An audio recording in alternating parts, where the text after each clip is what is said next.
చేయాల్సిందిగా కోరుతున్నా అధ్యక్ష. Thank you. శ్రీ తన్ని రాజేశ్వరరావు గారు. మీరు చెప్పినట్టుగా మీ సూచన పాటిస్తాం అధ్యక్ష. స్ట్రైట్ క్వశ్చన్లే అడుగుతా అధ్యక్ష మంత్రి గారిని. అధ్యక్ష, మొన్న గవర్నర్ గారి ప్రసంగంలో మహిళలకు 9,200 కోట్ల రూపాయలు ఆదా అయిందని చెప్పారు అధ్యక్ష. మరి 9,200 కోట్లు రాష్ట్ర ప్రభుత్వం ఆర్టీసీకి చెల్లించిందా, చెల్లించలేదా?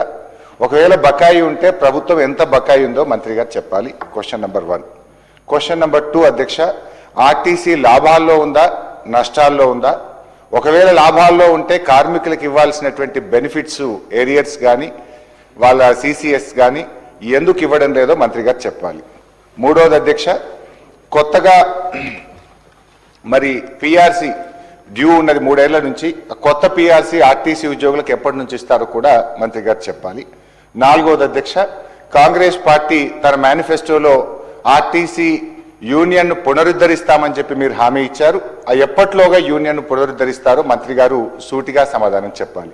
5th క్వశ్చన్ అధ్యక్ష, గత బీఆర్ఎస్ ప్రభుత్వం ఆర్టీసీ ఉద్యోగులను ప్రభుత్వ ఉద్యోగులుగా గుర్తిస్తూ మేము ఆనాడు గెజిట్ కూడా నోటిఫికేషన్ చేయడం జరిగింది. మరి వాళ్ళను డేట్ ఆఫ్ అపాయింట్మెంట్ ఎప్పటి నుంచి వారిని ప్రభుత్వ ఉద్యోగులుగా గుర్తిస్తారో కూడా మంత్రి గారు సూటిగా చెప్పాలి. లాస్ట్ క్వశ్చన్ అధ్యక్ష, మరి చాలా నియోజకవర్గాల్లో చాలా డిపోల్లో, ఈవెన్ నా సిద్దిపేట డిపోలో కూడా బస్సుల సంఖ్య తక్కువగా ఉంది. కొత్తగా ప్రజలు బస్సులు వేయాలని అడిగితే డిపో మేనేజర్తో మాట్లాడితే బస్సులు లేవు, బస్సుల సరిపడా మాకు అవకాశం లేదు అని చెప్పి డిపో మేనేజర్లు చెప్తా ఉన్నారు. ట్రాఫిక్ అనుగుణంగా కొత్త బస్సులు ఇచ్చే ఆలోచన ఏమైనా ఉందా?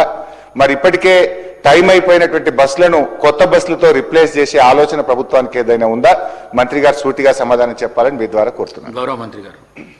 సార్, వారు అడిగినటువంటి ప్రశ్నల్లో ముఖ్యమైనది తదుపరి గౌరవ ఇతర సభ్యులు అడిగిన 1955 క్వశ్చన్లు ఉన్నాయి. వాటన్నిటిని ఆ సందర్భంలో ఆన్సర్ చేస్తాను. కానీ నేను రాజకీయ విమర్శ చేసుకోలేదు.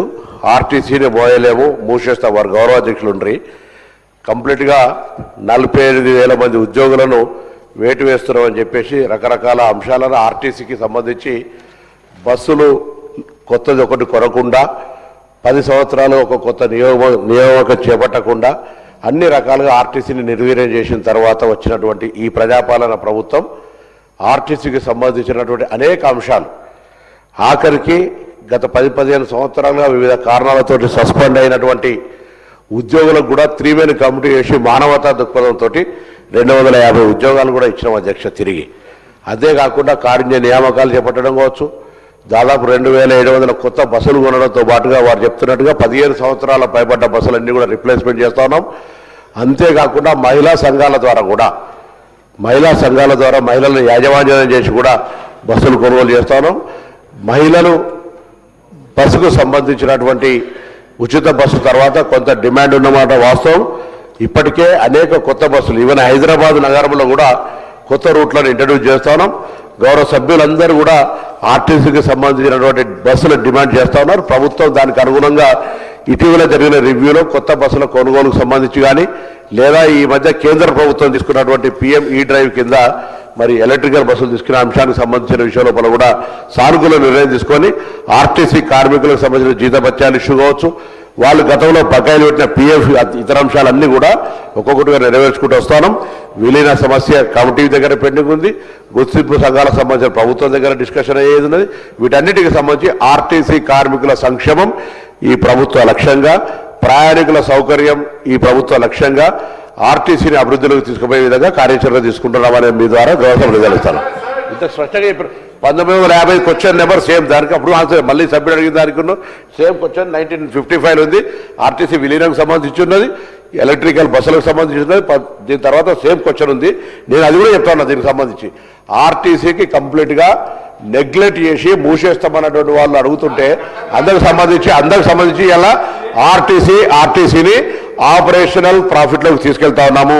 ప్రభుత్వము తప్పకుండా ఆర్థిక సహకారం అందిస్తుంది కాబట్టి ఇలా ఆర్టీసీ ప్రగతి రథచక్రాలు ముందుకు కదులుతా ఉన్నాయి. ఆర్టీసీ 81% పైన ఆక్యుపెన్సీ రేట్ తోటి ఇలా ఎంటైర్ స్టేట్లో ఒక లైఫ్ లైన్గా ప్రతి పల్లెకి ఇలా మహిళలను తీసుకొని ప్రజలను తీసుకొని చేస్తా ఉన్న సందర్భంగా తప్పకుండా మా బాధ్యత సభ్యులు చెప్పినటువంటి ఇంకా సమస్యలు ఉంటే తప్పకుండా వాటిని 100% పరిశీలన చేస్తాం. serial number 12, question number 15, 58,